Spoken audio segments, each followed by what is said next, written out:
This broadcast is brought to you by Chase, investing in schools, homes, and communities all over Indianapolis with a focus on the Near East Side. This is what Chase is doing. This is the way forward.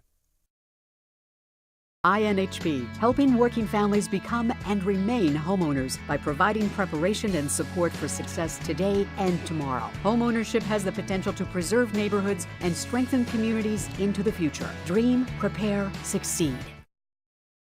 Citizens Energy Group, a proud supporter of the Super Bowl Legacy Project and dedicated to raising the quality of life in the Indianapolis community. Information at citizensenergygroup.com. I am so pleased, and I know the rest of the host committee is as well, that Super Bowl 46 will be one of the most culturally infused Super Bowls in the history of the game. With a few pats on the back and the popping of a cork or two, this is our version of the 2-minute warning, a timeout, brief to be sure, before we head down the home stretch together, showing the world a Super Bowl like none before it.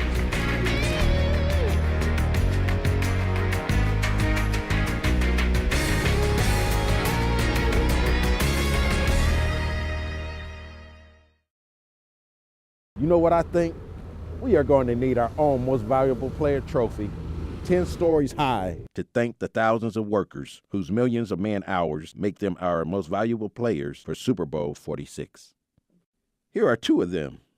With a view at the top, Allison Millington, CEO of the host committee, and on the Near East Side, Tessie Lloyd-Jones, leading a cleanup for the Legacy Loop 5K. Hi, how are ya? I'm good, how are you? I am great. All right. And then I drive down here and picture the zip line above us because that's where it's going. Hi guys. All of our staff are Hoosier-based people. We felt like educating ourselves on what we needed to do for Super Bowl was easier than getting someone and bringing them here and educating them on what community involvement is here. So tomorrow we're planning to announce that ESPN's on the plaza. Japanese television is sending a crew. What I'm trying to figure out is what my next step should be. So we're just You're going to go to heaven for that. It's very likely that none of us will ever work on another Super Bowl. Hi, look at you. I want to make sure everybody enjoys it, even though it's long hours and stressful. You're like Santa Claus. I am. This is the Woodruff Place Lawn Chair Brigade and Woodruff Place Umbrella Chicks. Brigade, London Bridge. And next Saturday, during the Legacy Loop, we are going to be interacting with the participants. We are kind of semi-precision, so we aren't actually precision. I think we got Madonna beat any day. We are celebrating the Super Bowl Legacy Project, and this is kind of one of the kickoff events for the Super Bowl week. Sandy works nights.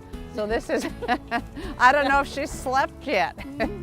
This is our official race map, and, well, hi, sweetheart. How are you? This is where the jazz band's gonna set up for the race. You know what? I don't waste a minute, because I don't have a minute. This is gonna be our home away from home. Pretty quick. Fits and the Tantrums. They're very popular. They are? They actually are, so They're not- you might like that name. Okay. They might like that might be good. I don't get out much. That looks good. Okay, that's really funny. Made my day. You been wearing your scarves? You guys been wearing your scarves? Yes, I have. Hello again, everyone, and welcome back to Colts Up Close. Let me try that again. Congratulations on all you've Get done. in now. Thanks. Tell me. Just keep going. Yep. You're almost there. I know it. Thank you, girls. It's the victory jump, yay! As you age, people try to say, oh, you gotta slow down, and I just think no. Yeah, we figured we're having the Super Bowl whether we have ice or snow, so we can do a cleanup ice or snow. Yes, And that's the spirit. I had to kick loose the beer can because it was like frozen. Oh, it is so much fun to see this neighborhood evolve. They just moved in, should I say? Well, So well, this is Tessie, Thanks. Adam. Oh, sorry. If you wanted something done, then you need to be a part of it. I was a gymnast in college. What I learned was dedication and hard work produces results. But I'm 100% sure there's going to be a lot of things that are going to come along every day we haven't planned for. And And that's going to be testing all our troubleshooting skills and our ability to work through a plan one step at a time. One of the most exciting attractions of Super Bowl 46 will be the Super Bowl Village. And the brains behind it and in control is Miss Boffman. Tell me about this high scaffolding down here. Well, it's the zip line, put together by Zip Trek out of Canada. It's $10 per ride. You have to climb 14 flights of stairs to take the zip line if you're brave enough. So are you going to do it? I'm going to do it every day. The weather. The weather. How can you make this party central where people forget about the COVID? We've got warming stations out on Georgia Street. Every other pole down the street, we've got these heaters. So we hope that'll help a bit. We've got tented areas. We've got a gaming dome down by the field house. Folks can go in there and get a little bit warm. Well, I think one of the really highlight events that we have are concerts over the 10 days. We have 2 stages, one at Meridian and one at Penn on Georgia Street. We have over 100 hours of band entertainment, and that's all free to the public. We also have ice carvers that are coming, and they're going to be carving every day, and if it stays cold, we'll keep their sculptures out. We'll have an ice garden, and if not, then we'll let them melt and we'll have a party another way because the weather's better.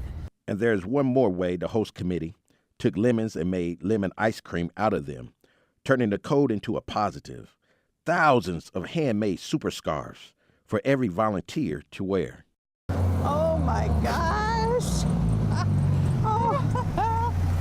I mean, I never expected anything like this to turn up from me just doing what I love to do. It's a pleasure, every bit of it. Now, it's not every day that you get to show off your Mount Rushmore-esque status to a great-grandson, but 82-year-old Bev Mescas earned it. Her scarf tally, we lost count at 250, over 750 crocheted hours. I crochet almost everywhere I go. I live in Michigan City and I'm 2 miles from the beach. I take my chair, my basket, and go down and sit on the beach and crochet on the beach. I take my basket to football practice, and while Ben's practicing, I crochet. I call him my inspiration. And her inspiration? He's got this fame thing all figured out. I want 2 or 3 tickets to the Super Bowl. Just 2 or 3. After our interview, Bev added a little more to the story. Here's our photographer, Chris. Yeah, while I was doing the interview with Bev, I mentioned to Ben, her grandson, that I was a Bears fan, and he was as well. And a couple weeks after the interview, I got a package in the mail and a note with my own Bears scarf for the Super Bowl from Bev. So it was pretty awesome little thing. Class act, Bev. We have scarves now in from 42 states and 3 countries. So this one was made by Belinda Martinez, and it has all the words to the national anthem on it. We also got a scarf from Vanna White. She knitted a beautiful scarf and sent it to us. And she also sent enough yarn for 200 people to knit scarves. This one is for a fashionista, I think. This is a little more dressed up. And this one is very nice, and I think it looks a lot like snowflakes. My husband was in the hospital for 2 months, so while I was sitting at his bedside, I knitted this scarf during recovery. I shed a lot of tears. Our goal when we started this 2 years ago was to get 8,000 scarves, and we had a lot of people tell us we were crazy. So I'm blown away by the fact that we're at almost 13,000. The support for this program has been just overwhelming, and I just am really proud to have been able to play a part in it. Melissa Benton's part was to help create a collaboration between the host committee and the Indiana Women's Prison.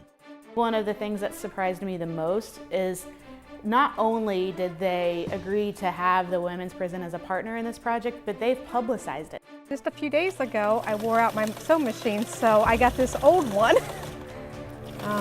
And it seems to be working pretty good. I really don't even know how to thread it. Connie Tomich guesstimates that she's sewn 7,000 patches, enough to bring the sturdiest Kenmore to its knees. And there was a reason why Melissa wanted to make this partnership work. Because I was incarcerated myself for 7.5 years. I do some tucking, like if someone forgets to tuck a string. I'm pretty good at it. Nobody knows. We also do a lot of items for the homeless shelters, for the disabled veterans. So there's a lot of, I guess you would say, a lot of projects that come our way, and anytime they do, obviously, the ladies are right on it. As patch 7001 slides by, Connie pictures the people who made the scarves, even devious homers trying to sneak in their team's colors. Minnesota's really good about that. They'll send in purple and white. North Carolina, they'll send in like an aqua and white. It's just a way to give back. Well, I'm in prison, and obviously I've done some wrongs, so I just wanted to give back to the community.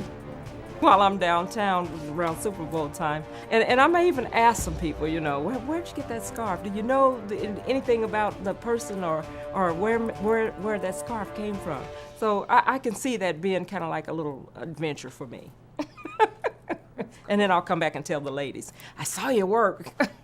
Anything you can do, I can do better. I can do anything better than you. Yeah, you just start with the top loop there, and you go underneath, wrap this from behind, and then back up underneath the last loop and up over. Yeah. Drop it down, tighten it up.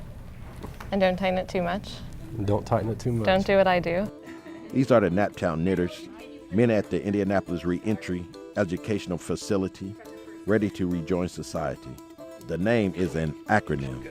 The one that says never give up has always been my favorite, and it's, you know, no matter what, you just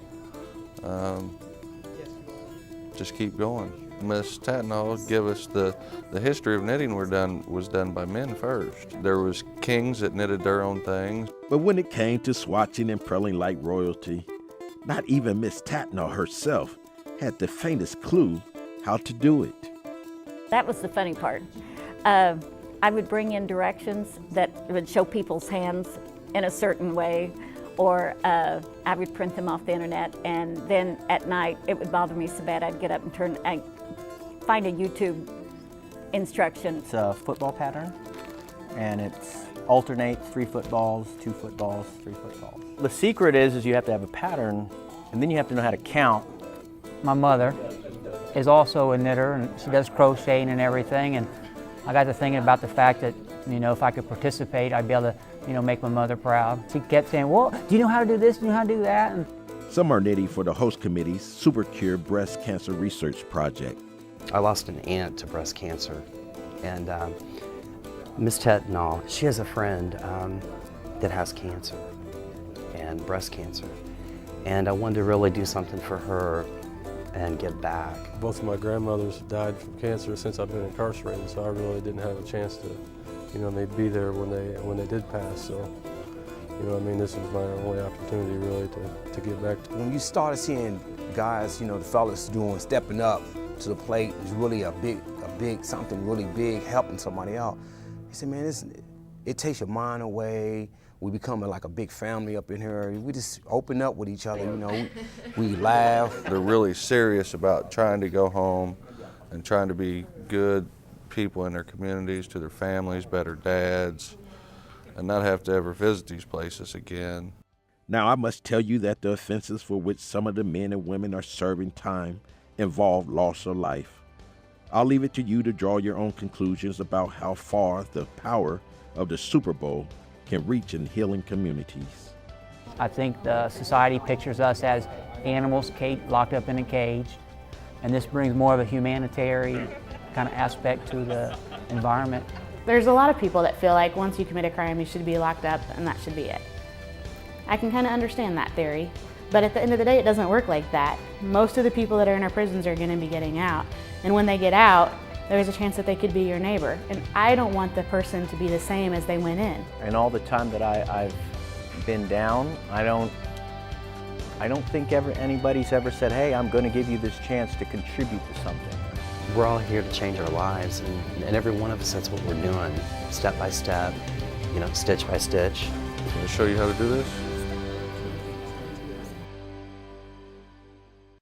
Now we're going back in time to warmer days last fall, but I'm sure you won't mind, to what's become the city's grandest paint-by-numbers project. This is the Grand Master Plan. So what I'm doing is I'm marking every 3 feet. So I'm setting up a grid basically to lay out where this goes. Sounds like we're getting close to 1,000 people that are gonna be here just going nuts on it. Well, we've got the Monon Trail that starts over here. We've got the Cultural Trail that ends over there. And we've also got Pogue's Run that starts on the opposite side of us here. So this is one of the only points in the city where 3 trails all converge in one spot. So I thought, what if I used a bunch of little shapes that flow through this whole space? Can you cut around that shape? How are your painting skills? I want a clean, sharp line. Oh, man. We'll be judging. We're all living in Indianapolis together, and we're all working to make the place better for every one of us. I think that's the message here. It's giving back to the community and participating with them and making the city what it really deserves to be in the future. Miss Ruth, it seems like every time there's something going on the Near East Side, you are in the midst of it. How does that happen? Well, it's my community, and I want to see it made better, and I fought so long to see it made better when it's happening. I just can't stay away and see it happen. Mural elves have been at work all over town, with 46 stunning artworks in honor of Super Bowl 46, appearing as if by magic, representing hours of painstaking work to create a permanent best foot forward for our many visitors. That's what putting up statues, paintings, sculptures, you're decorating your house and turning it into a home. And you're inviting people in. It's a really big home. In the application, it actually asked, how high are you comfortable to paint? And that's, a tricky question for me because I am afraid of heights, but You hear that about 5-6 times a day.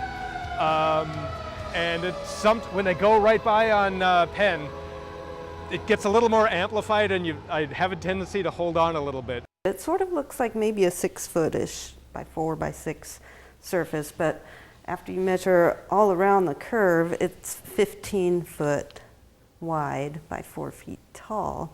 So it's optical illusion. Oh, they're all around between 2 to 4 inches, 2 by 2, 1 by 2, or in that range. And I would say about 1,500 to 2,000 pieces of tile. And the concentric circles idea came from really like water ripples and drops of water. Or if it's raining and you see water ripples, that's where the idea stemmed from. It's located on the side of a train track above a Greyhound station.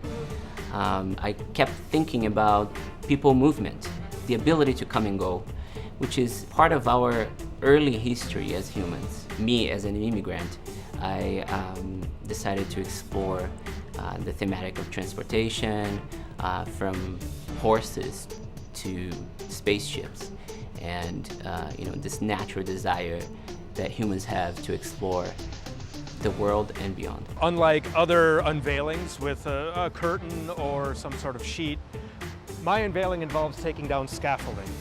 And that's the first time I actually get to see the work too. So I'm really excited, and here it is. Governor Morton lived on this spot, so I looked up his image, and he's a great beard. And I love putting characters with facial hair and the twisty mustaches and stuff like that. I actually brought some wet clay down to the canal and took some plant impressions off of the plants that we found in the gardens and planters in this area. And so if you look closely, you will find a little nature impression in some of these borders here and up here. We're close to the Vonnegut Library that's just up here on Senate, and there is an homage to Kurt Vonnegut in this mural. If you look closely in the center of one of the circles, you might find an image that you may find familiar to a Vonnegut illustration. Some of these artworks are being documented by young people looking to create a legacy of their own. And who better to tell us about this unique focus on kids and cameras than our resident authority on same, our student journalist at Tech, taking this look at the theater of inclusion. Beyond this doorway lies a room where students come looking for their new experience.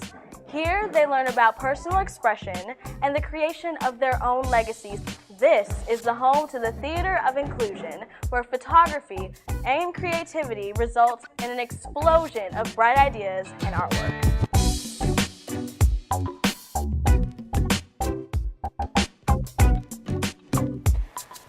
The Theater of Inclusion is the collaboration between Rebecca and I. We've been doing this for about 11 years, and the thing that motivates us and gets us excited is the possibility of an individual developing their personal voice. We believe that inherent in the artistic practice is there are skills that people can use any part in any way in the community. And so we're focused on using the creative process for greater means. It's, for example, with this project, it's not just about taking photographs, but it's actually about thinking about legacy. How do you view your neighborhood? Taking time to reflect on those things. One of their first field trips was just next door around 10th Street to capture the effort of volunteer artists creating a mural for the Super Bowl. The Theater of Inclusion leaders took the students to the neighborhood to help them embrace their legacy, who they are, and where they came from. There are no limits to what they can photograph. The program lasted about 12 weeks. But what do the students do inside the workshop classrooms? What kind of lessons are learned there? There's some team building stuff. There is some constructing going on. You'll probably see a little bit of that. We talk about looking, and we practice looking, and we wrap language around the process of looking and what's the difference between looking and actually seeing. And the idea that the more you look, the more you see.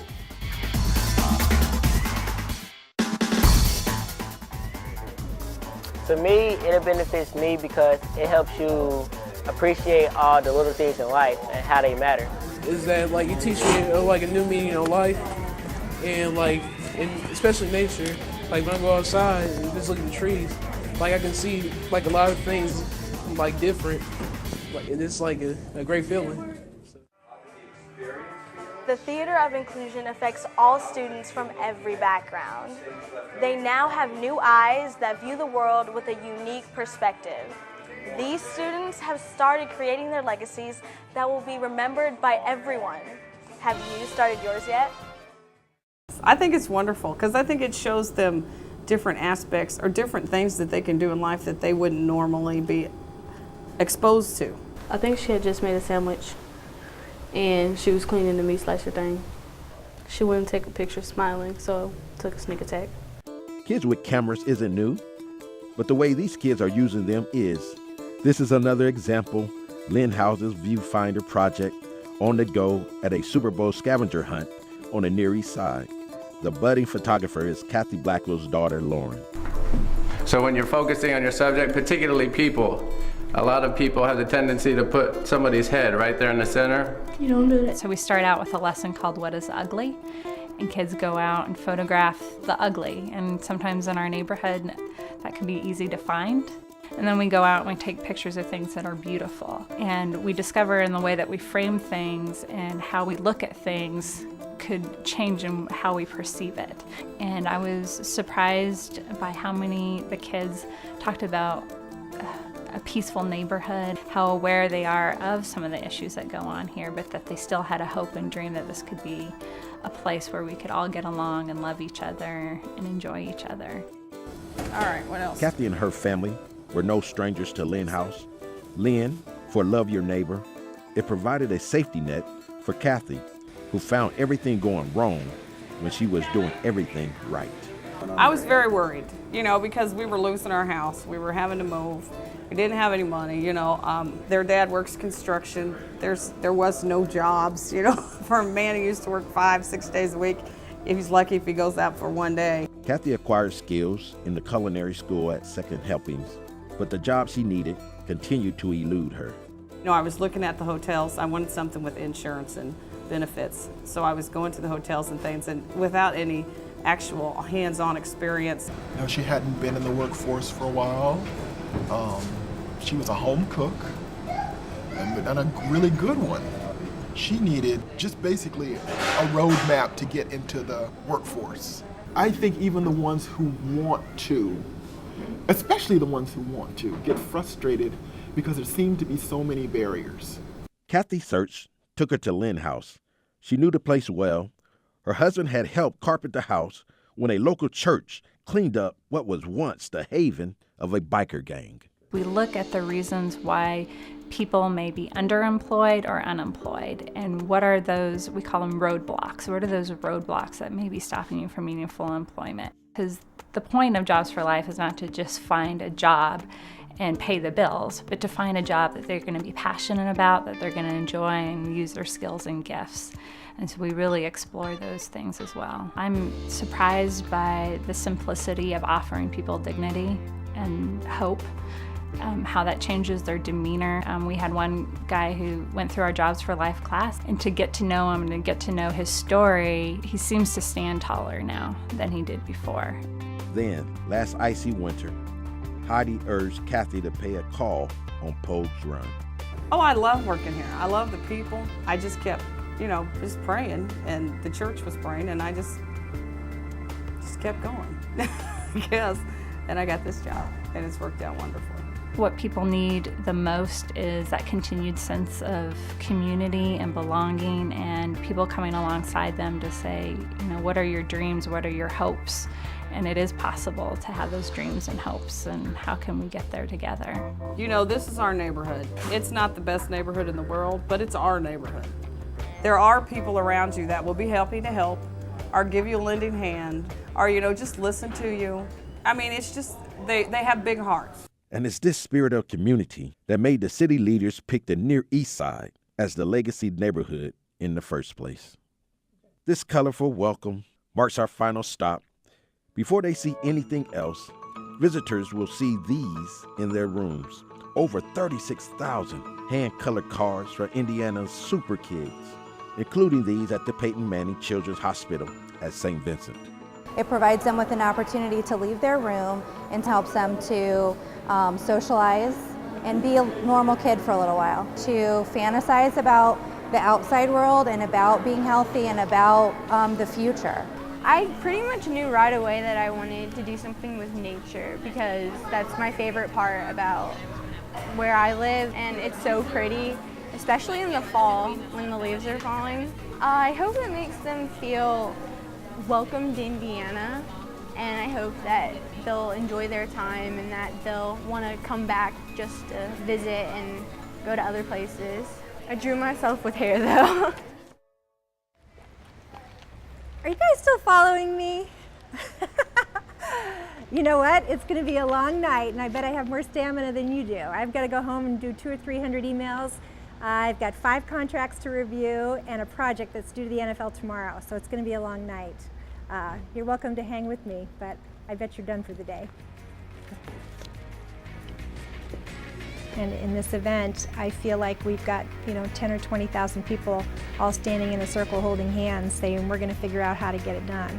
And that group of folks is working hard every single day in the Super Bowl office, from their homes, from their jobs, because that's what Hoosiers do.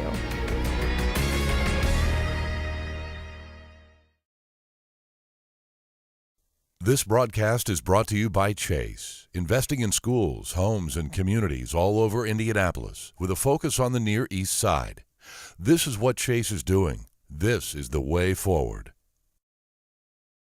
INHP, helping working families become and remain homeowners by providing preparation and support for success today and tomorrow. Homeownership has the potential to preserve neighborhoods and strengthen communities into the future. Dream, prepare, succeed. Citizens Energy Group, a proud supporter of the Super Bowl Legacy Project and dedicated to raising the quality of life in the Indianapolis community. Information at citizensenergygroup.com.